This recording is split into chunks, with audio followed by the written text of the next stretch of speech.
I could put you in the brig for what you've done, but I won't do it. What the hell's going on out here? 2 L's, 1 pod.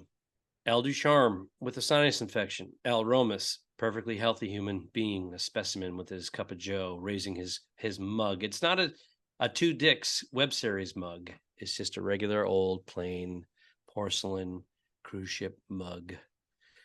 I'm in Richmond, Virginia, in my hotel, performing at the Sandman Comedy Club with the very talented and very lovely Bernadette Pauley and some other local guy named Nathan. I don't know his last name. I forgot. And Al, what are you doing, buddy? How come you weren't ready to bothered? How come Can't you be weren't bothered to learn the MC's last name? Look at you fucking headliner. Coming with your sinus infection, and I got some kid Nathan. I don't know his last name. He's not on the website, and he gets there and he goes, "Hi, I'm Nathan. I'm going to be hosting." Right. Hi, Nathan. What's your last name? I'd like to learn a little about you before we work together this weekend. And get off your knees. It doesn't go down. You already got the gig. Nathan, you're embarrassing yourself. Get up, sir. You're a stand-up. Get off your knees. Is he good? Any laughs? He's actually honest. Yeah, he's a seasoned local guy. MC? Yeah. Seasoned MC. I think he does a lot of featuring. He just showing face in town, trying to get the better gig. Gotcha. We've been there. We've all done it. Mm-hmm. Yes. I'm in Castamaya. That's where the ship is. I'm not in there because I'm not leaving the ship. I'm not going to Castamaya. There's nothing there. Have you been? I have. Hi, Bernie. That's Bernadette. Everybody, get on that Patreon. She's not new today. Patreon. Well, why'd you say that? I'm trying to get Patreon members. Well, normally she's new. Nude. Well, hold on. You don't know that. She is disrobing at this very moment. That's right. Join the Patreon. There she is. There Woo! we go. Smack that ass. $5. We love that bit a month. $5 a month, and you get things like that. You get to see Bernie walking by and smacking her ass. It's the best $5 you can spend, folks, on patreon.com/the2dicks. I'm wired, dude. I got up. I did 3 shows last night. I woke up for this. It's early, and this is my 3rd and a half cup of joe. So I'm jumping out of my skin. Well, man. And as I said, this ship coffee, it's just rocket juice. There's nothing taste-wise, not very good. But it delivers the caffeine. Well, plus you went three cups because you weren't happy with 2 cups. So you said, I need one more. And then by the time the caffeine kicked in, it's just you're my like plan was 1 challenger. cup. My plan was 1 cup, but somebody was a half hour late today to podcast. I was just getting into that, and I said to you just saying. before we started recording that I owe you an on-air apology. Al is very punctual, former Navy guy. He served. I didn't. And he's very this guy shit showers and shaves in the morning in like 7 minutes. And I'm in there doing my 40-minute, I'm fixing my hair. Is this a pimple? Yes. And Al's like, let's go. Let's move it. We got to get breakfast. I called ahead. We got to pick up our sandwiches, and then we're going to start shooting. That's right. We got to do a TV. That's funny because when we did the morning television show to promote they let us promote the 2 Dicks on air. I remember that. It was in Florida. It was a little bit of a challenge before the host saying, what is it again? And we go, the 2 Dicks. And she was like, ooh, I don't know. But she did it. She delivered the dicks. Cleanly. She was great. Mm-hmm. On morning television, morning news, morning TV, Good Morning Tampa. One of those things. Yeah, she was a trooper. We appreciated her. She knew that. Yes, but I did say it's 1950s detectives who are idiots, moronic, detectives. Yeah, when they called them dicks. So we're the 2 Dicks. Anywho, So yes, we're at least we're about 35 minutes late recording today. I'm all discombobulated. Had to go get a AIDS test prescription. Oh, antibiotic prescription because I cannot get rid of this sinus infection. It sounds worse. I hate to break the news. Yeah, it sounds worse than it did when we spoke we spoke on the phone the other day. It was like you could tell you had something happening, but this sounds, and it might be morning, but this sounds much. It's more morning involved. And it does loosen up towards the afternoon. But This thing was on its way out, and then I flew. I flew from LA to Dallas, 3-hour layover, and then Richmond. I saw a sexy pic you guys posted online. That was pretty got me hard, man. When you both of your legs in your compression socks. Boy, you're some sexy travelers. Hey, 18 years of marriage, you got to find stuff. It's over. You got to look for things. When you see compression socks on sale, you get 2 for 1, and you go right into the restroom and you put them on. That's what you do. Yeah. The magic, it's kind of over at this point, 18 years, whatever. Just put on your socks, baby. Let's go. Let's go. So where'd you go? You went to the local CVS or Walgreens this morning? Well, the local CVS had a very low rating for prescriptions being called in because it's right next to the hotel where a lot of out-of-town people would pick up their prescriptions.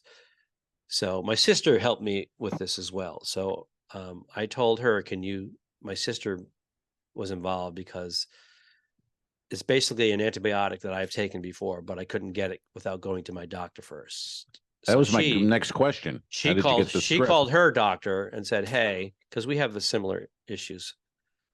Yeah. And he said, yeah, no problem. Go pick it up.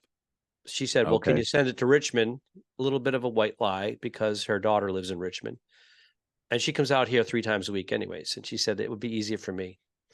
And they said, yeah, no problem. Give us the address. So I send her a link to the CVS that's 2 miles away versus the one that's a couple of blocks away because the ratings are horrible. So the ratings for prescription pickups. How did you know that? Because I had to look up the locations, and it said the closest one has like a 1.7 rating, and the one a mile and a half further has got a 2.9 rating. I didn't know. I thought you were like on Yelp looking at Walgreens prescription ratings. No, like, CVS. What the fuck is going on here? As soon as you put in CVS is near me on Google, boop, boop, because the ratings and the distances. Yeah. So I chose it because I didn't want to run into a problem. She said, I've been on the phone with this is yesterday. I've been on the phone with them. They sent it to my local one. So you're going to have to drive an hour each way. Come on, Barb. Help me out here. Yeah, Barb. And she's misorganized. She's like super organized when it comes to her job. But then when she gets home, she's like me. Yeah. That face alone is worth $5 on Patreon. Right there. $4.50 anyways. Well, I think $5. Yeah, $5. What the hell? If you're at $4.50, just hit 5. Exactly. I don't think you can hit $4.50 actually. No. So you got the script? You got your drugs? I got a script. Waiting. Oh, you got it. No. So she says, I go, Barb, can you call them and just ask them? She calls her pharmacist. She goes, yeah. I was on the phone for 33 minutes on hold. All right. What does that have to do with anything? I mean, I don't know. It's her time. She was telling me to drive 2 hours. I know. And I'm like, come on, I'm ill and I have shows at night. Yeah. So she said, and I was being nice about it. I said, could you do it? And she's okay. So she said, total time, 40 minutes, total time. Sends it. Probably 20. She texts me, she goes, hey, I called the pharmacy that they sent it to. And he said, it's going to be ready tonight if you want to go get it. I said, well, I have a show and the pharmacy closes at 9. I'll be on stage. Can't do it. It doesn't work schedule-wise. So send Nathan. Send fucking Nathan. MC. After he introduces me. Didn't even know his last name. You got send him over. 50 minutes. Nathan the host. What is he doing? 10? Tight 10? Is that what he's doing? Nathan? Well, he actually did 12 minutes.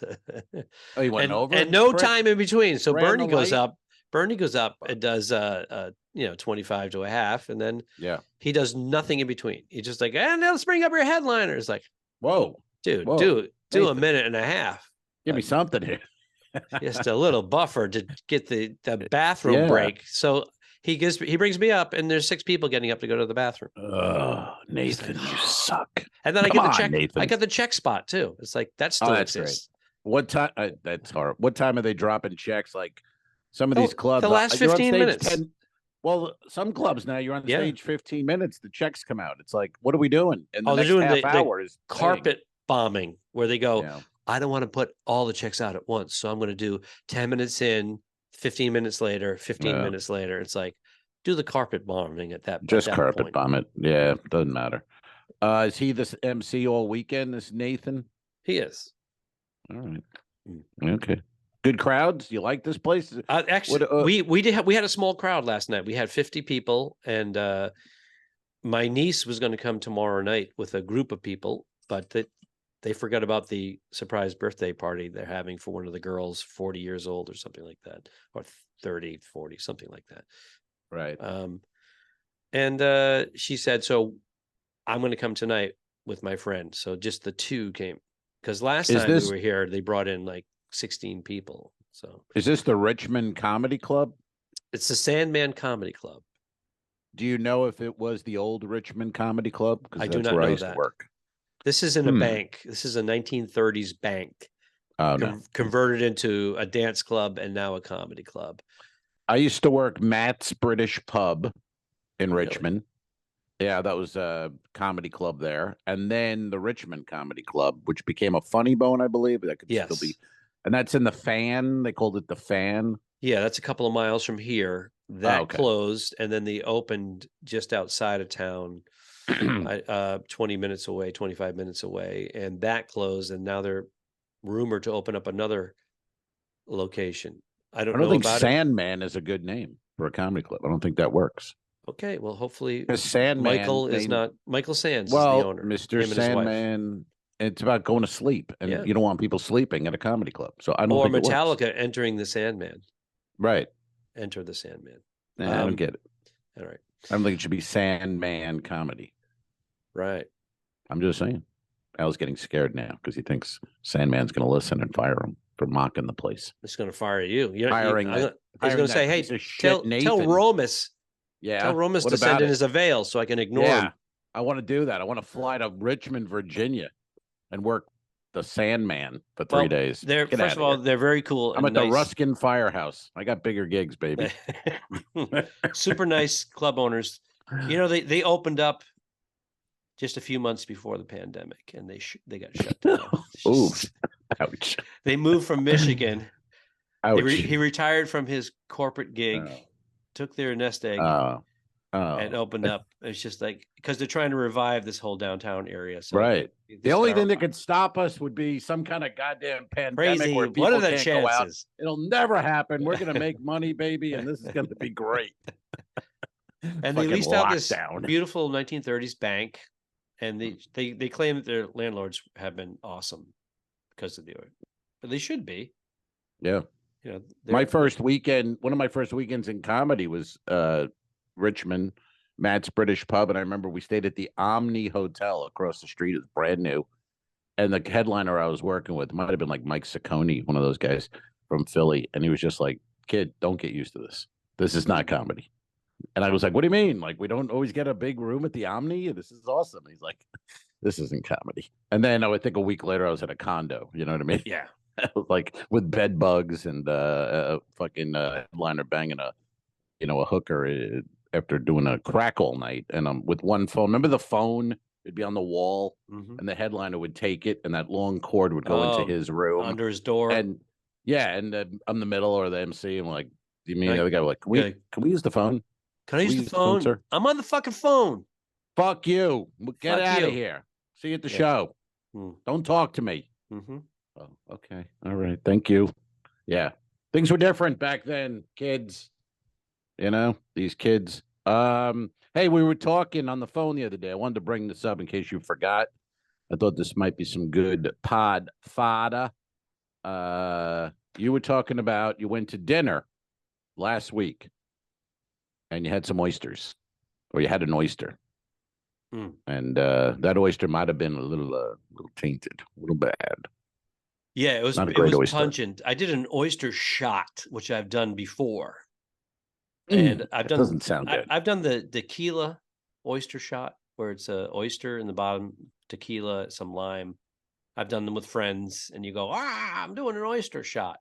Well, foolishly, I'm sitting at the bar, and I see they have 3 different oyster shots. I go, let me try one of these other oyster shots, because I like oysters.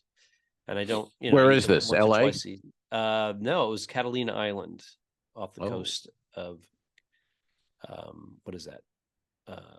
San Pedro, 26 miles away.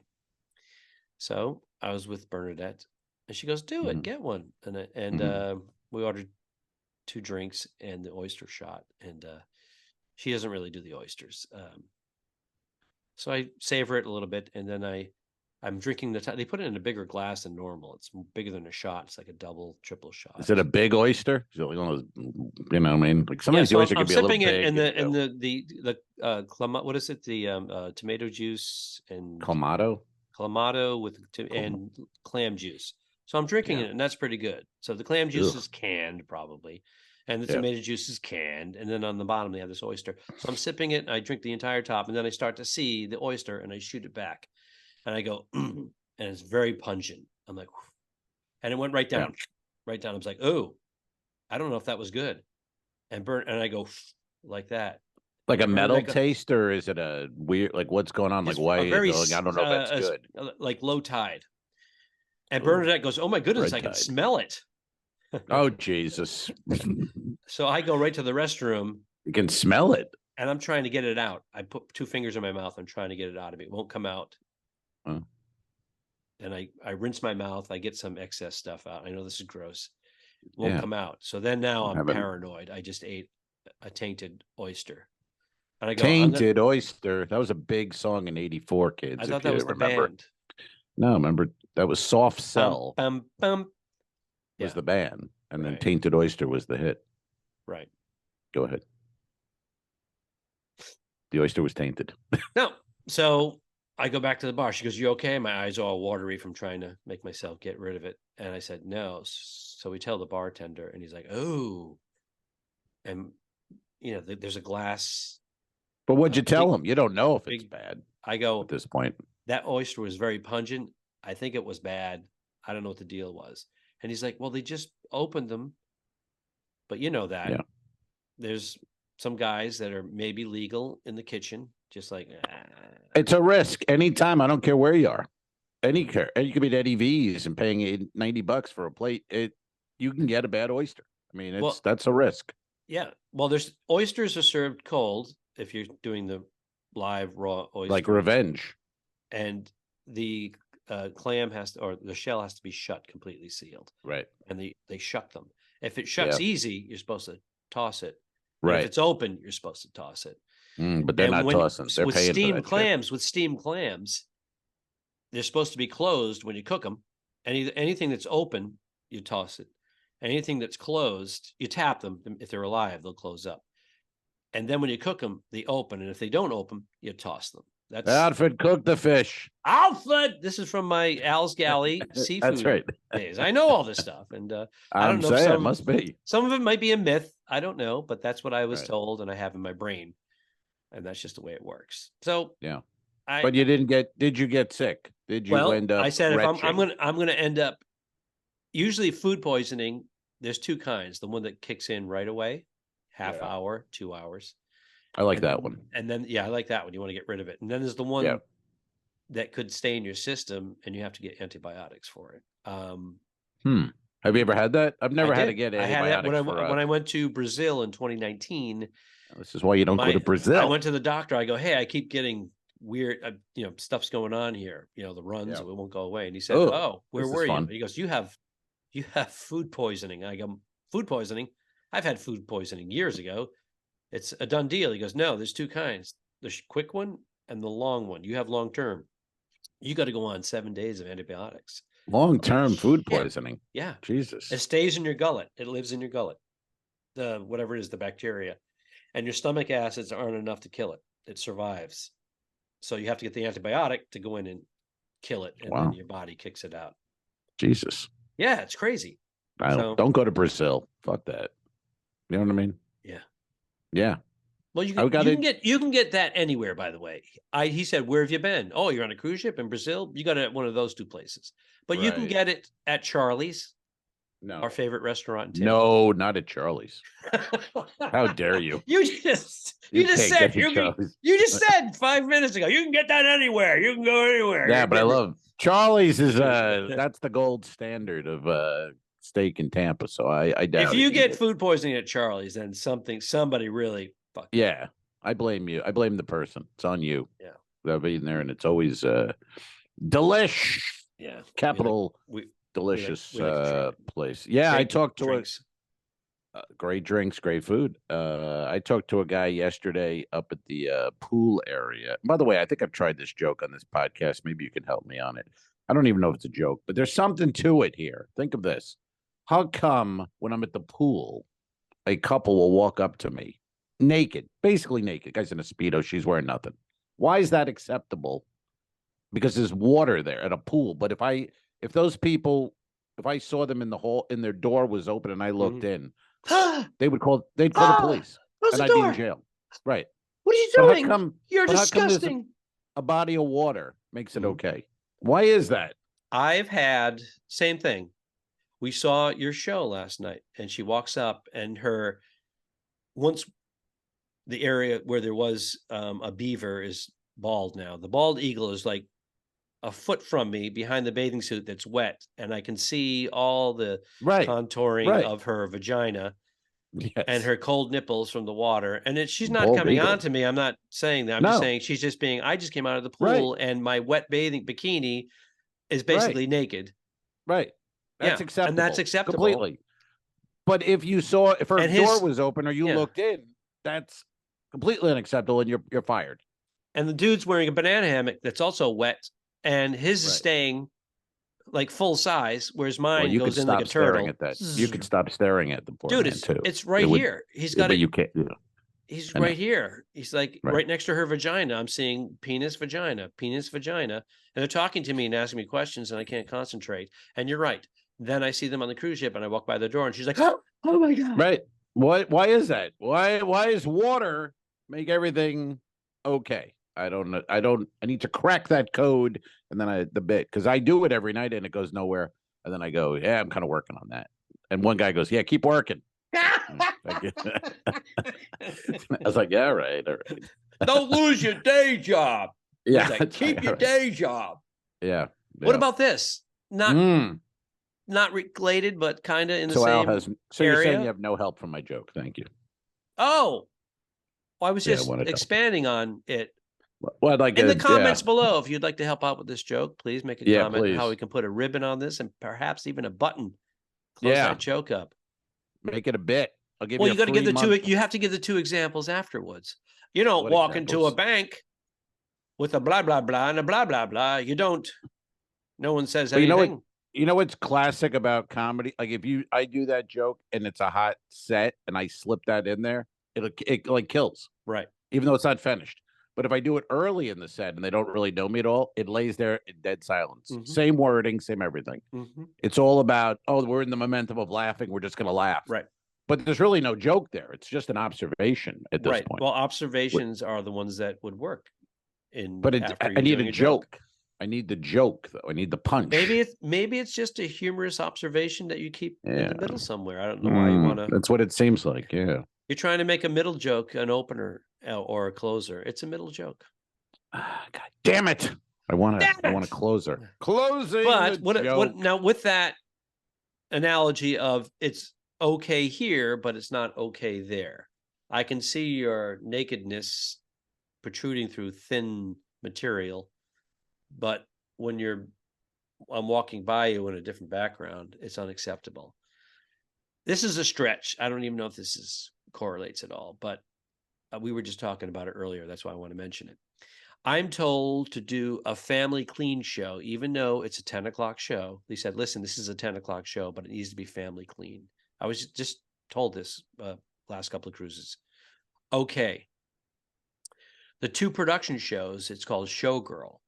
And the girls they have the can outfits on with the feathers and all that.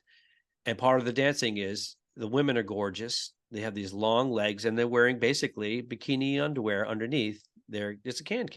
You know, they're wearing their asses are hanging out and they're flipping. They turn around, they flip their skirts and flip them up to the audience, and it's all families. Right. And they're grinding against one another because they're doing a can modern day.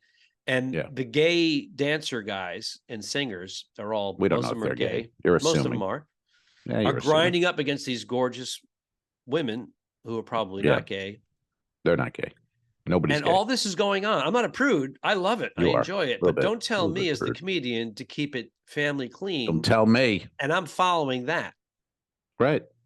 Why do you have to be clean at 10 o'clock? Yeah, I've never even heard of that. That's we're in the witching hour at 10 o'clock. Come on. It's a rhetorical question, my friend. Rhetorical.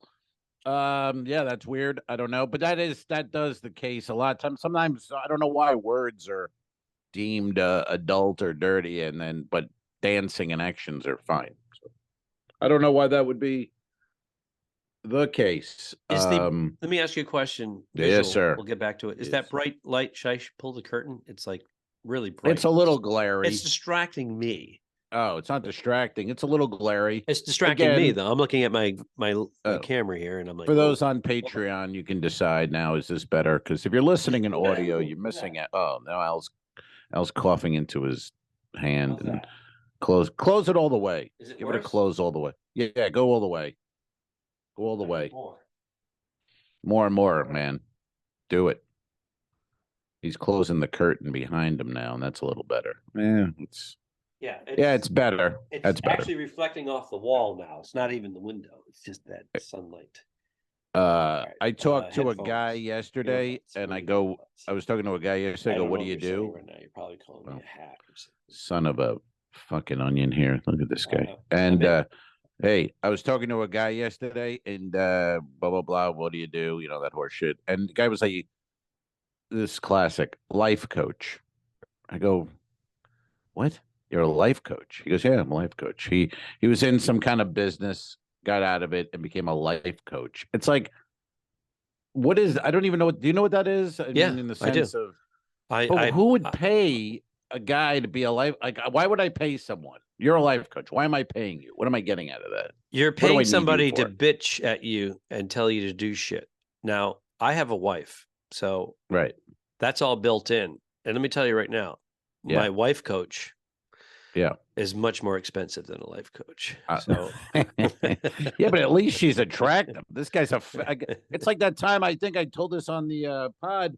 I got in an Uber, and the lady was wedged into a front seat of her Volkswagen Rabbit, and the thing was that what they call Volkswagen? Was that a Rabbit? What was the Volkswagen? The VW. Well, VW did a Bug, a Rabbit, or bug. Golf. I'm thinking the Bug. Okay, and she was wedged in there. I mean, this is a big woman wedged in, couldn't get out. And as we're talking, I said, you know, blah, blah. She goes, I'm a life coach. And it's like, really? You're clearly overweight. You're driving an Uber. Mm-hmm. You're a life coach. Mm-hmm. Like, what the fuck? What do I get out of that with paying you to tell me what to do in life? When did this become a thing, life coach? When did we start this? Well, you got to remember, there's all these people that are posting on Instagram and Facebook too, all these life coach quotes. Ugh, and their fucking stupid. Life is a mess. So exactly, this is what I'm saying. Is that part of making you feel good? Does people make I know you personally, pal. Yes, that's right. You're a wreck. That is funny when the guys who are the most destroyed and fucked up, they do love to post Nietzsche and some Buddhist shit, and you go, what? You've never meditated 4 seconds in your life. Shut up. But life coach blows me away, man. It's like, okay, it's just a thing. I was talking to I'm working with Simeon, the great Simeon Kirklees this week. We're on the Wonder of the Seas, and so he mentioned someone on stage. He goes, he said to this woman up front, kind of a big woman, blonde hair. He goes, you remind me of Helga Sven. And some people, I had no idea. A movie? After the show, I go, who? He goes, Helga Sven. I go, who's that? She was a porn actress in like the 70s. Oh, well. So he pulls her up on his phone. I'm laughing because it's just funny how, I guess, if you wanted to do porn in the 70s, you were in. There was she's like kind of chubby. She's older. You know, she looks like a waitress at the IHOP. And she's in porn. Why does he know this? He's a weird guy. But in those days, if you wanted to be in porn, you're in. I mean, there was no criteria. Had to be. Look at the actors. All the men are fat and hairy. Right. The women are kind of chubby and gross, but it didn't matter. They wanted to get naked on film. You're in. It was filmed too. Helga Sven. So we looked her up. She's 79 and she's still around, and she's got like a 30-year-old husband. So I guess she still knows her tricks of the trade. Holy shit. Yeah. But it was, and only Simeon Kirklees drops the Helga Sven reference on a I didn't crowd. know. I thought it was a character out of Young Frankenstein or something. Right. Cloris no Leachman. idea. I was going that route. I'm like, oh, that's a good one. Yeah. You know that what was that trick or the thing in Young Frankenstein when the horse, she says something in German and the horse reacts. You know what I mean? And it does something. And anyway, what she said is something like the glue factory, and then the horse is supposed to reacting. But in the movie, it's just German. But if you know German, she's basically saying, we're sending you to the glue factory. And then the horse goes, screams. See, little insight for my people father who know and my stepmother would use that reference. And it's a Helga reference Sven? from there. No, they would use the glue factory. Oh. Because when they put horses down, I guess their bones or whatever, they make adhesive, like Elmer's glue. Elmer's glue Was horses, which they don't do anymore. But the point is, they probably do. Maybe they do. My parents used that with us growing up. We had no idea what they're talking about. And here's the thing: when they were kids, their parents said it to them, and it was probably around. But as soon as they became teenagers, that didn't exist anymore. But they still use those sayings. They grasp onto these sayings. He's got more problems than Cotter's has. What is it? Cod pills. What? Cod liver pills. I know. It sounds like it's from 1850.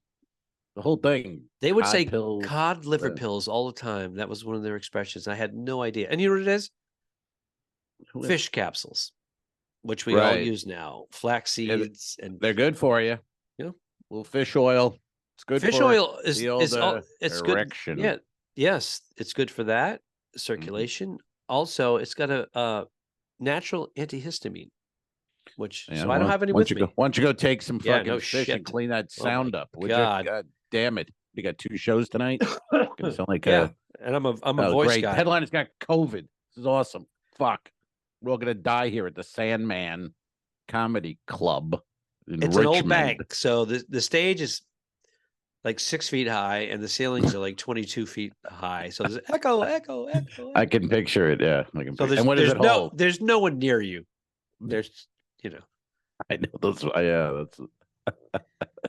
Yeah, man. The East Providence Comedy Connection was like that, and the owner kept saying, "We're gonna put some they're called parachute curtains, and they drape down, and it absorbs the sound because of the 20-foot ceilings, and it's going to make better sound in here." Yeah. And then I saw him again. I'm like, "Oh, when are you doing the parachute?" One of those? Goes, no, because to take them down, you got to clean them, and it's dusty, and it's a nightmare. So we decided not to do it. So fuck sound. Now get up there. Get up there, sound boy. Club. That's right. Exactly. Hey, we're doing well on this open bar comedy. Check it out, folks. Open bar comedy. And it reminded me, I have a bit on there where I do about sending my niece a card for her birthday. But I was talking to Kelly the other night, and I was reminded when I was a kid. I don't know how you are with cards. I'm a bad card. I mean, I try though. I try hard now with greeting cards. I make an effort. But when I was a kid, it was my parents' anniversary, right? I was like 12 or 11 or whatever, 10. And I bought them an anniversary card, and I was with my own money. So I give it to my mother for the anniversary, and she opens the card. And you really need to be on Patreon here because but this is my mother. She opens the card, and then she goes, ugh. And she hands it to my father like, oh my God, he's so dumb. She's shaking her head. Ugh. She's shaking her head like he's so dumb. Like, what do we got here? And my father opens the card and he starts laughing. He just starts laughing. And I'm like looking at them both like, what the fuck? Where's the tears? You're supposed to, be happy. And it said the card, because I didn't know. I'm 10. But anyway, the card said, across the miles. And then you open it and it said, wishing you a very happy anniversary. And I'm like, why are you my father's like, you're in front of us. Across the miles means if we were in fucking Switzerland, you'd send us this card. How dumb are you? Like, oh, okay. So across the miles, maybe not the card you hand to somebody is what I learned. Yes. That would be special delivery or, just special needs, I think, for me. Yeah, I think I was might have been special needs across the extension of the arm. Yeah. I don't know. Do they still sell? I wonder if they still sell across the miles. I remember it just, very in that weird script, and then there was a picture of like a palm tree or something. Right. Happy anniversary. Now would be the time to send something like that. Although our parents aren't with us anymore, but because you're often in areas where there's palm trees. The tropics. I live where there's palm trees, baby. That's true too. Clear water. Yeah. Hey, you know what time it is? Oh, is it? Questions. We got some questions, man, on the Instagram. I put up, ask us a question, and these people answer it. And can you tell them how to ask questions? Where do they go for 2 L's, 1 pod? Instagram, 2 L's, 1 pod. Also my Instagram, I am Al Romas, and your Instagram, Stand Up Al. Usually we have it on there too, and you can just go in there and ask a question, and we answer it generally on the very next podcast every Monday. We have a fresh one every Monday. And Friday is a classic from the vault. We got about, God, how many do we have now, Alfred? This is 234, correct? 234 podcasts are there, plus 2 seasons of The Two Dicks, our comedy web series. 16 or 17 episodes. We haven't figured that out yet. That's right. And we're gonna be doing some new things. We've been chatting. We're gonna be The Two Dicks will be back, and better than ever, or shorter than ever, maybe quicker than ever. What was that joke about Better Than Ezra, the band from the 90s? Do you remember the joke? I'm not spurring it. No. And someone said, and I saw Ezra, and they're right. They are better than Ezra. I like jokes like that where they remind me like Jimmy Pardo when Malcolm X came out. He's like, I don't know. I haven't seen the first 9.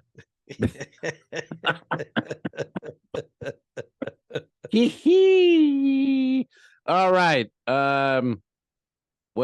Here we go. Here's a good question. I don't have the names on this one. I'm sorry, but because look at my fucking handwriting is so horrible. Try to write it off the phone onto a piece of paper, but someone wrote, and I thought this was a decent question. I haven't thought about it, so we're both kind of hearing it the first time. What's the nicest thing anyone ever did for you in comedy? Maybe a headliner hooking you up, or an audience member blowing you, or what? Like, what's the nicest thing someone I've experienced both of those things. You have not. I've had a headliner blow me. Hey, now, Don Gavin was drunk.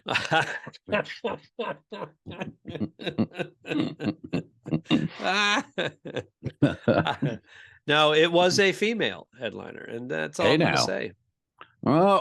Give me initial. No. What first name initial? No, stop. Don't even. What is she known to the general public? I'm no clues. Nothing. Is she known to the general public? Nothing. Paula Poundstone. Okay, I remember that story. Initials PP. I remember that story well. Stephen Wright. All right. So I think for mine, if I just go off the top of my head, I would say as a nice thing, 1990, blah, blah, blah, I was at Charlie Goodnight's middling for Bobby Collins.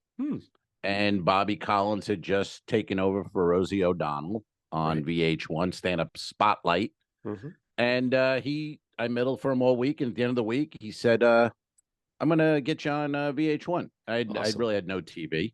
And I said, great. Oh, my God, thank you. And then I went back to Long Island and I told Omnipop, they were kind of my agent, not really, but kind of. I said, hey, I'm going to be on VH1. And I remember Bruce he was kind of laughing because he's like, well, who told you that? And I go, oh, Bobby Collins just worked. And they're like, hey, Al, the headliners say a lot of shit. It's not going to happen like that. And I was like, oh. And then I went home, and a couple weeks later, Bruce called me. He goes, I don't know what happened, but you're on VH1. Bobby Collins hooked you up. Bobby Collins came through. Went to L.A., and that tape, I would say I used that tape for at least 10 years. You know, the Ice House, VH1. I mean, that thing was... I'd still use it if I didn't have a mullet and fucking, a blazer with rolled up sleeves, but it was hot. And I got so much work out of that 6-minute tape. Well, you got to thank Bobby Collins for that. He saw you. He said, this guy's funny. He's He perfect. did it. But to Bobby follow Collins up threw and me a come bone. through. Yeah. Oh, yeah. To follow up and through. come through is huge. You can say anything, but to actually do it was Bobby amazing. threw me a bone. We worked together at Atlantic City, Bob Kephart's comedy stop at the Tropicana. Mm-hmm. He said, "Hey, I got a couple of gigs, local New York area." And he said, "You want to feature or open up for me?" And I'm like, "Yeah." And he paid me like headliner money to open up for him. I had to do like 20, 25 minutes. So I think he gave me like 3 of those. So he hooked me up. Thank you, Bobby Collins. Yeah, solid dude, man. He's been around forever. And it was such a different time in comedy. Like a guy like that, he was known. I remember when we worked Charlie Goodnights, his really was known for a Certs commercial. The guy was doing a Certs commercial, the Mint, and he became kind of known. Like it was, this is 3 channels or cable days, but they would play it over and over on a loop. So he was a Certs guy. Yeah, you could promote the Certs guy is here, and people knew, and they went and saw Bobby Collins, and and he has a bit of a following anyway. So he does have that grassroots following that still to this day. He'll go to Long Island. He'll go places. He'll do certain venues where he's got a door deal, and he sells out, and they add a show. And I was laughing because I love when guys, when I see behind the curtain kind of thing, like when John Joseph, who's a friend of ours, opened for Julio Iglesias, and then Julio would come up to John each night and go, "John, what shit town are we in tonight?" And John would go, "Oh, it's we're in Rochester, Julio." And then Julio comes out and goes, "Rochester, I love you." And it's so phony. I love it. And when I was at Good Nights in the green room, Bobby, the owner or the manager came in and go, "Bobby," because he just killed. He got a standing O, and then they go, "Bobby, they want an encore. You want an encore?" And Bobby's like, "Do you have my check?" And he goes, "Yeah, I got your check." He goes, "Then fuck him." And that was. And on stage, he's all about, "I love you. You're the best crowd ever." Fuck him. Oh, so yeah. So that was mine. And what would you say? What was the nicest? Do you have an answer for our listener here? Well, the easy one, which is not too old, is Bill Burr. Me doing 2 dicks for you? Oh, sorry. What? I thought maybe that one. No? Bill Burr is second, and number 1 is Al Romas being my partner in crime on a podcast and a web series. No, Billy Burr. We're doing that fundraiser for the passing of our friend Pete Cumming, and he said, "Dude, I've been thinking about you. We're running out of voices, and I'm going to bring you in, and I want you to do that bit that you just did for the showrunner and the head producer." And I'm like, "All right." So I did, and then I went in for that table read, and then everybody starts congratulating me, saying, "You're a part of the family. F is for Family on Netflix." I just got a few emails. People that are coming to the shows. Yeah, check it out. I don't know if people are aware. If you're it's a little bit of a cult hit to the podcast. This is Al Ducharme, who played Anthony on F is for Family on Netflix, Bill Burr's series. So yes, that's my main character. That's the one, the through line character. But I also do other voices. It's always like, "Hey, Al, can you come into the studio? Do Anthony, do the bartender, do the policeman, do the kid at the pool." So it's like boom, boom, boom, boom. So each episode, I have like 3 or 4 voices that I do. Is that common? Like if I watch Simpsons, I know like Hank Azaria does a lot of voices, but if someone's one character, will they also be doing a voice or 2 others? Yeah. Yeah. As a matter of fact, Debbie Derryberry, she's a voiceover pro. She does this for a living. She was the voice of Johnny Neutron, the animated show. Oh yeah, sure. She would come in. She would do the characters at the same time, having a conversation. I'm waiting in the booth. Oh, I went in. I recorded with her only once. That's like Mel Blanc shit. She would do the conversation between the two because her timing was better than breaking it up. And I was like blown away by that. That is. Yeah, remember this old video on YouTube of Mel Blanc doing Bugs and Daffy talking, and it's like mind-blowing. You just go, what the fuck? How do you switch your brain like that? It's and real conversation. No pausing, just... and distinct voices that you wouldn't think they're the same person. Right. Yeah. He was the greatest of all time. I can't, right? I mean, no one's close to Mel Blanc. Yeah. I guess Billy West was the modern day. Oh, Billy West, right. Billy West started out as a DJ doing voices on the radio in the I remember Boston on market. Howard Stern, he was great with him and Gilbert back in the heyday of Stern. Billy West, Gilbert Gottfried. Oh, then he went great. and then Billy West went west to LA and he became the guy. And I remember going into some of the auditions. We're looking kind of like for a Billy West thing. We know you do voices and you do characters. Can you give it? And it's so funny because being called the man of a million voices, they called me that a couple of times. I'm like, I got like 5 or 6 and I got to work on them.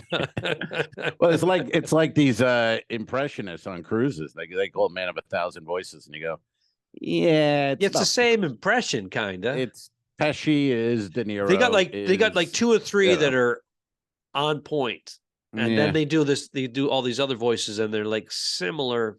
Right. I would say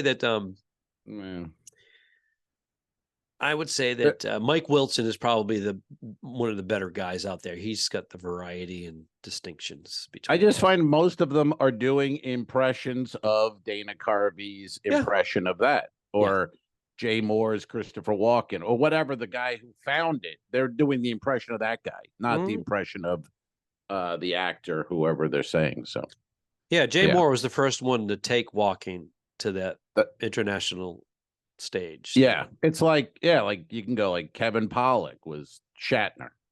I think he did Captain Kirk, the first real, and everyone does Pollak's Kirk. You know, it's who's Jack Nicholson was the big one. Everybody was doing. They put the sunglasses on, stroke their hair back. You see, Chief, and everybody would do that. It was just like, okay, is there anybody doing anything different with that?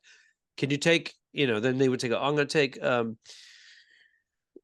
Jack Nicholson and put him at a Burger King drive-thru, and then someone would do something like, oh, that's interesting, and then it would be funny. And then all of a sudden there's 80 guys doing the drive-thru. I remember Dennis Miller had a thing where he goes, I'm tired of these guys with the, doing, hey, Nicholson working at a supermarket. Hey, how about I picture you at a supermarket, okay? Stay away from the fucking most talented actor. All right, Skippy? You work at a fucking supermarket, But he's right. It was like, here's Jack Nicholson at a fucking... Dude, but those fucking live audiences in a comedy club eat that shit up. They eat it up. What about the shades? Get your shades on. And it's probably still happening. That's what's so crazy. It's probably still, there's a guy tonight, Friday night, somewhere in there's doing a Nicholson, turning around, putting his hair up, making the forehead. Did you see Nicholson at the Lakers game? He's about 85 years old. Walking across the floor, and I was like, is he going to fall? Is he going to fall? Is he going to trip? Is he going to fall?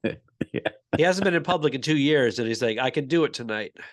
But he was smart. Him and Gene Hackman retired from, they said, you know what? I'm in my mid to late 70s. Everything's going quick. Can't remember the lines. Can't remember. And Hackman, I saw a picture. He's like 91 now. And he looks like Gene. He just looks like a very thin, old Gene Hackman. But that's the way to do it. Don't stay in like anything. Don't stay in sports. You stay in too long, you got to get out. But I saw a video, Larry David walking across the floor at the game to say hello to Nicholson. I don't know if they knew each other or not. You see that? Like, it was spontaneous. It was awkward.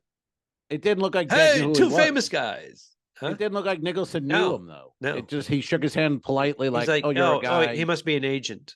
Yeah, like we're a rich guy here, but he just shook his hand, like, "Hey, how you doing?" Yeah, and then Larry just turned around, like, "Hey, oh well."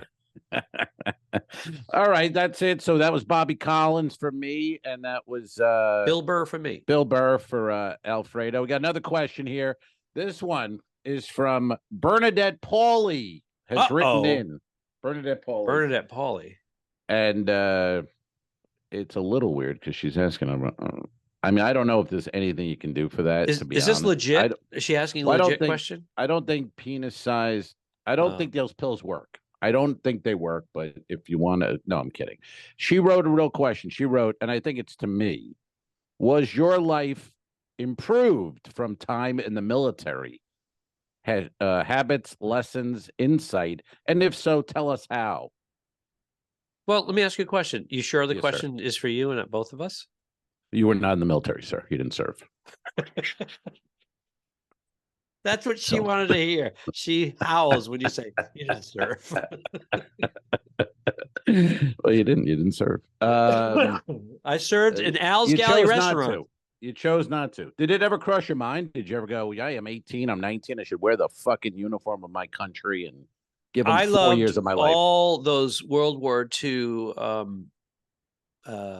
newsreels and whatnot, World at War television series, propaganda. The Japs. Those kind of things. Krauts and Japs. I like when Bugs Bunny was fighting the Japs and they made bugs with Japanese eyes. It's like, whoa. Oh, wow. God, are we racist? Big time. Yeah. But, and I thought I had army men, the green men. I thought I was going to go in the military and be a soldier and fight. Yeah. What happened? Well, then I realized, oh, wait a minute, you can die.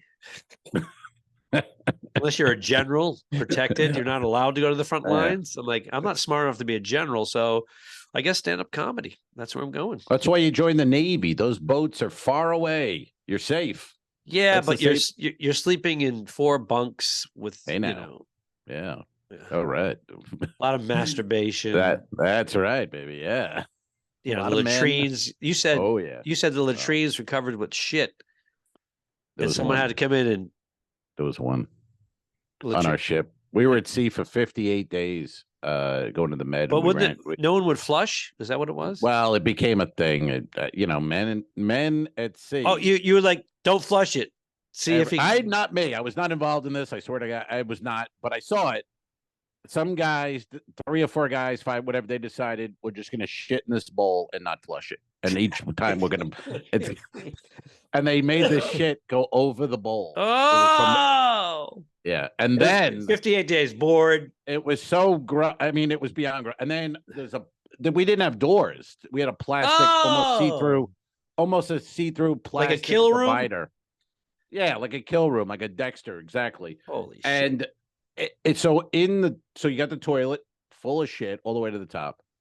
And then on the plastic is like a poster of like a Playboy centerfold. So it's on the plastic facing the toilet. And some guy sat on that toilet or stood there, jerked off, and then blasted the poster. So in that stall, you had a toilet full of shit to the top and a poster dripping with fucking goo. I'm so glad I didn't serve. Greatest day of my life. You said that was the best 4 years of my life. You said that. It was. Well, it was good 2.5 anyway. I go about best 2.5. Best 2.5. Good 2.5, not the best. But 4 is a long time. But yeah, but you put men at sea, they're bored. They're gonna do shit like that. Guys don't know, There's Lord of the Flies and there's Lord of the Shit Pile. I get it. That's right. Yeah, I remember I was at work and somebody was like, go down to the head and look in stall number 2 or whatever. And I was like, oh. But so the smell. Somebody passed out. Are you conditioned to the smell? Yeah, it's exact. Yeah. I mean, a men's head on a Navy ship, it's never it's not gonna smell good ever. And I thought maybe someone died or passed out. And then I remember pulling, I was like, what is wrong? Where are we? Like, what is this? 58 days. So I'm like more in you had the 2 camps. You had the disgusted by it camp. And then you had the guys who were hysterical. Like those morons who they thought it was the funniest thing in the world, a pile of shit. Like, all right. But I thought it was, it was disgusting. So the thing is, they tell you go look. You're like, what? Your curiosity of it because you're bored too. Look. What do you mean go look? Just go look. Mm-hmm. All right, you can't help it. All right. Oh, why did you make me look? Yeah, and then I'm like, what the fuck is this? And behind it, I'm looking at the poster, and then there's all the fucking jizz dripping. I'm like, what? Where are we? Like, what is this? This wasn't in the brochure. Can you imagine prison? How much worse prison is? Like in a bad prison? I can't. Right? No, I can't. I mean, honestly, no. And it's like those movies. Give me a pack of cigarettes. Will blow me. I'm not gay. Will blow me and swallow my cum for cigarettes. No, man, I'm not going to do it. And then like the next day, all right, I'll do it. Yeah. It's just yeah, or you can't blow the guy because your jaw's broken. I mean, this is, but you learn early on, guys like you and me, and we can't go to prison.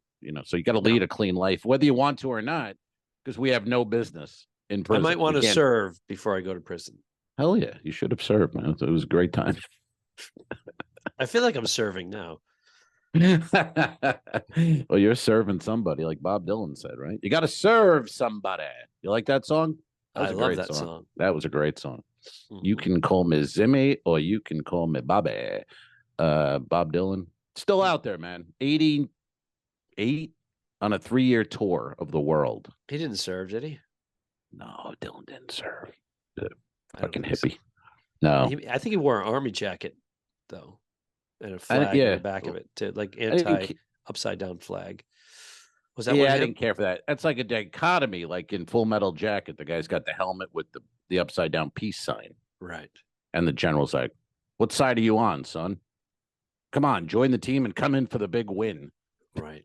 Wow. One more question here. Really? From El Ducharme. Oh. El Ducharme. Well, must be good. And this is very topical. I've been talking Kelly's ear off about this. She's sick of hearing about me. I'm scared. Is AI taking over future 2 L's 1 Pod episodes? I hope so, because this editing is a pain in the balls. Oh, you don't edit shit. You just put it into the computer and walk off and go blow your nose. AI this is real shit, man. Yeah. This is real. One of the Google guys said it's equivalent to man discovering fire. And that is like, that changed the world. Nothing changed the world more than fire being used. Yes. Well, digital age, the industrial age, and then the digital age, and now it's AI. I think did I leave anything out? No, but everything. It's going to be involved in everything. And look where we are. They put into AI. How do we fix the climate problem, climate change? And the thing wrote, eliminate humans. Oh, that's not scary. That's what I'm saying. It's a Terminator.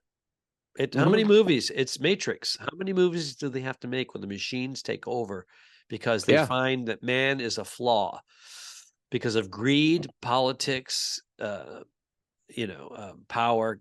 It's all tied into one another. The Harvey Weinstein. Flaws. We're flawed. Like Jonathan Katz's great joke, right? I think I'm losing my New York accent. No, you don't. I thought you. No, I was waiting for you to finish it. I thought you were going to take it. Yeah, I think I'm losing my New York accent. I got in the elevator the other day, and the lady said, "Yell out your flaws," and I said, "I'm impatient with the elderly."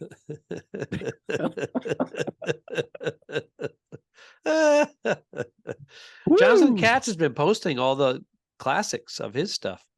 Yeah, from his podcasts to Well, he's getting Dr. Katz, and people are our age on podcasts now talking about how funny he was, and oh my god, I think he's getting word of it. So yeah, he's like kind of like, hey, I was something back then. He's got clips from Letterman and all his Tonight shows and funny stuff. Very dry, low keyed, very left turn when he gets to the punchline.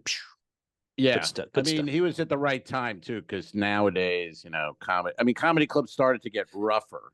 And that style, I remember working with him at Bananas, and I was the middle act, and I was, up there fighting for my life. And then he got up there, and it was tough because it was very slow, but you had to listen, right? But if you did, he was hilarious. But are you worried, Alfredo? This AI? Are you? Well, they have the writers' strike going on right now. The Writers Guild Association of whatever it's called. They're 2 blocks from my house is the Radford studios, and they're all up and down the sidewalk, and they're striking. And AI is now, even SAG-AFTRA is saying, hey, we're having an symposium on AI and how it's going to affect the business and how we have to not let it take us over, but make money off of it. AI could write, but AI can write a movie, and you could hire 1 or 2 guys to punch it up and make it real. They said the writers' rooms are going to go from 16 to 14 or 12 to 16, whatever they are. 2. You need 1 or 2 funny people to punch up shit or a movie. But I saw a picture yesterday of the cast of MASH, and somebody made an AI thing as children, and the thing spit it out whatever 30 seconds, and it's unbelievable. They really capture. It's like, if you look at it, it's so cool, but then you realize this isn't real. This wasn't no human was involved in any of this. So, and we don't know where it's going to go. Even Musk and Google guys are saying, "Fucking, we got to stop this." But there's money to be made, and that's the issue. Because right. How do we make money on it? All these companies that are saying we're behind in this AI technology, so we're gonna here's 1.8 billion to develop the AI section, and electric cars, same thing. All these companies are saying now everybody is all in on the electric cars. There's not enough infrastructure, so now you have a gap between. Right. I got this electric car, it's the environment, or I don't have to go to a gas station again. Oh, you got to spend 2 hours or 3 hours at an electric charge place. Do you pay when you when you charge your car at a charge place? Are you paying for that? You have to pay for Who pays for it? You do. How do you pay for that? It's an app. Is it a set fee? You put your credit card in. And what? It just by the time you're charging, it charges you like 20 minutes? Okay. Yeah.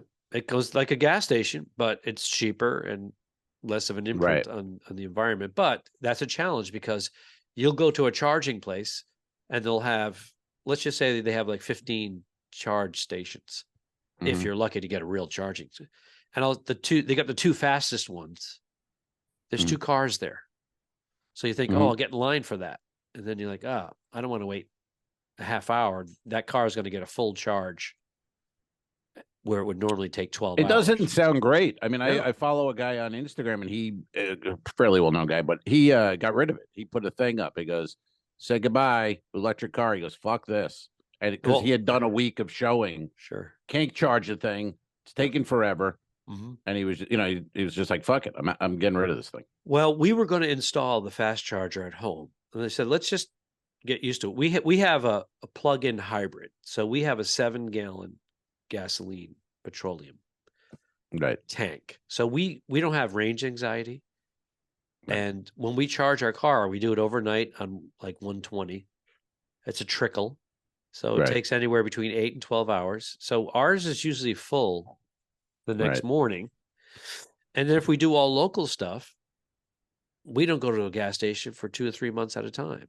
And then when we go on a road trip, I've never charged my car publicly. I have a full battery and a full tank of gas, and I go. And then if the battery gets low and my gas gets low, I pull in 7 gallons. I'm there half the time as everybody else, and I'm off. So mine actually, it's not a Tesla. It's a Honda, but I've been in it. It's the most. Oh yeah, you did. You and Kelly, we were in Vegas. It's the most practical. It's not a nice looking car. It's pretty ugly duckling, but we love it. That's what I said. No, it's fine. A good car. I mean, for those pluses, that's great. I miss not that I miss, but I like, on a road trip, I always like, you get low on gas and then you get some snacks and, the gas station. That's a good break for the whole road trip. And, you take a leak and walk around a little, whatever. So we do that. We don't have it only goes 360 miles per battery and tank. So we do have to, if we drive to San Francisco, we pull over. Sometimes I'll still have 3/4 of a tank and I'll just top it off so that I don't have to think about it again. But we usually, especially with PP Girl, Bernadette Pauly, we make 2 stops. Oh, is that a nickname? A 5 or 6 hour drive. Yeah. Yeah. Snacks. Yeah. A meal. Like a snack. A snack. I like a snack. Yeah. I like to have a snack and have the meal when I get to my destination. Oh, yeah. I don't want to have the meal in the car. Yeah. Yeah. Do you eat in the car? Is that allowed in the hybrid? Hey, we'll do it. Depends on our time. If we have, we'll if the weather's nice and there's an outdoor area, we'll sit outside, indoor, or just you know what, we got to get going. Let's go. And when you have a driving partner, a co-pilot, they can like set it all up for you. Napkin, fries. Okay. God damn. Yeah. All right. Well, I think we answered those questions. Yes, we did.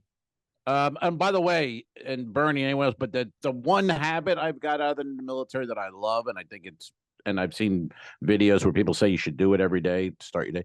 I make my bed. I get out of the bed and I make it. That's ingrained, but and there was a general or an admiral talking. I thought it was an admiral for the Navy. I think he's an admiral, right? But he says it's true. He goes, "You've completed something today. You've done a task. Your first task. You have a moment. You've done no matter something. how your day goes.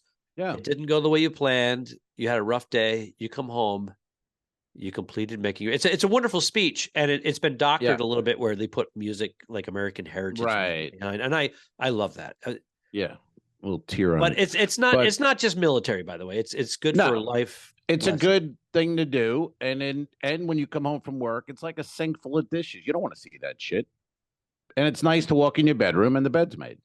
It's nice. It's a good feeling. You did something. Even you know what I mean. You've accomplished to get up, leave the bed like shit, go to work, come home, the bed's. What are you doing? You know what I mean? That's not good. I'm just looking at our bed now. That bed's disgusting. We have stuff all over. Usually you've been up for how long? Neither one of you. Well, I had to get up in the bed. Before we go, I just want to say that it's $40 a night to park the car in the hotel, the Hilton Hotel. Mm-hmm. Valet parking only, no self parking. So you got to tip the valet. So it was going to be like $175. So El Cheapo says, I'm going to park right across the street at the Municipal City of Richmond parking lot. And those are in air quotes for some reason, folks, if you're not on Patreon. I don't know why you did that. It's $20 a night. Okay. So it's half price. I'm like, it's a saving of $20 each night. Right. It's an $80 savings. Yeah. And no tipping. Right. So it's more than $80 savings. I'm saying that would be a nice meal somewhere. That's how I think. Uh-huh. So I go in and it says 24 hours, but after 6, you can't do 24 hours. You can only do $12 flat rate. It was just like, so now I have to come out at 7 a.m. to redo it. Yeah, there's the rub. Well, it's got to be a rub if you're saying. And at 7 a.m. I can do 24 hours, but now I'm locked into this 7 a.m. thing. And I'm like, I got 2 shows a night. I'm not, what the fuck? No. So I go to the front desk. She said, download the app, set your alarm, go on the app, and you can just do it right there. And you get another 24 hours. You don't have to leave your bed. I'm like, okay, I can deal with that. I'll get up, I'll piss, I'll pay $20. I put in all my information. $20 to piss. I put all my information, my credit card. Yes, I'm going to be doing this for 4 nights. It's all there. It's like easy. First time, perfect. Next morning, alarm goes off. I pull it up, put in your credit card information. I'm like, I motherfucker, I saved it. It's nowhere to be found. I'm like, okay. So I put in my credit card information. It says, your credit card information has been saved already. Try another card. I had to go down there at 7 a.m. and do it manually again. It's just a fucking nightmare. Here. It's like I should have just, the $40 would have been worth it to stay in bed. Especially when you work and shows. Oh my God, it turned to a nightmare. It's like me. I got 3 shows last night. I get up, get ready to do a podcast, and this fucking guy's 30 minutes late because he's running around finding drugs for his bad sinus problems. Yeah, by the way, when we went to that CVS, they said your prescription's going to be ready tonight. And I said, well, I'm working tonight. I'll have to get it in the morning. They said, it's ready tonight, but the pharmacy closes at 9. We get there this morning at whatever, 9:30. Not ready. What do you mean not ready? It's not ready. The prescription that was ready last night is not ready. What? So she goes, so it's going to be a bit. So Bernadette says, oh, well, is it going to be a bit? Is it a half hour? Is it 45 minutes, an hour? She goes, oh, no, like 10 minutes, 10 minutes tops. 15 minutes go by. Hi, I'm checking in. Oh, it's going to be a few more minutes. 35 minutes. 35 minutes. Unset. Then they give us, it's supposed to be 3 prescriptions. It's only 2. Yeah. And one of them was my sister's thyroid medicine that she takes. So I'm like, oh, that's the most important one. And then I text my sister. Yours is the most important. I go, hey, there's a big mix up here. They don't have your thyroid medicine. She's at work. She calls me. She goes, well, what about the other ones? What about the other ones? And I go, oh, I got those. Well, you didn't say that in your, she's all pissy. You didn't say that in your text. You should have said you got the other ones. Oh, boy. Jesus. It was just like this. She was under stress at work. And I was like, oh, my God. And by the way, that's Al's sister, Barbie. She was on our podcast. And check it out in the, we've got 8,000 of them on the podcast and Patreon. But anyway, she was on one of our highest listened to, viewed pods. Yeah, she had some eyelid surgery to remove the bags under her eyes, and she comes on, and she's all looped out on drugs. And she came on like Jackie O. She had the big old shades on. Yeah, she was being lowered in a crane, and she said she talks about it, her surgery, and she's very happy with the results. Here we are. I think it's a year and a half later, but it's in our vault. I think it was about a year. Yeah, man. And time, huh? All right. Well, speaking of time, I think we're good. Alfredo, good luck on those shows out in Sandman Comedy Club with your various illnesses. You're going to get through it, and then you're off next week, right, sir? You're on vacation with the family in the Outer Banks. Nice. All right. We'll check in from there. And thanks for listening, everybody. See you next time on 2 L's, 1 Pod. All hands on deck. So long, man. Have a good trip. F*** you. Iceberg dead ahead. Don't forget to review us and rate us. It really helps. The Talking Dicks became friends at a very young age, and the rest is history. I'm losing my mind. Patreon.com/The2Dicks, which is named after our web series. This is the 2 Al's 1 Pod podcast. Thanks for tuning in. What? Done. I didn't kill my wife. I don't care. We'll fix it in post, you son of a bitch. Okay, sure. All right.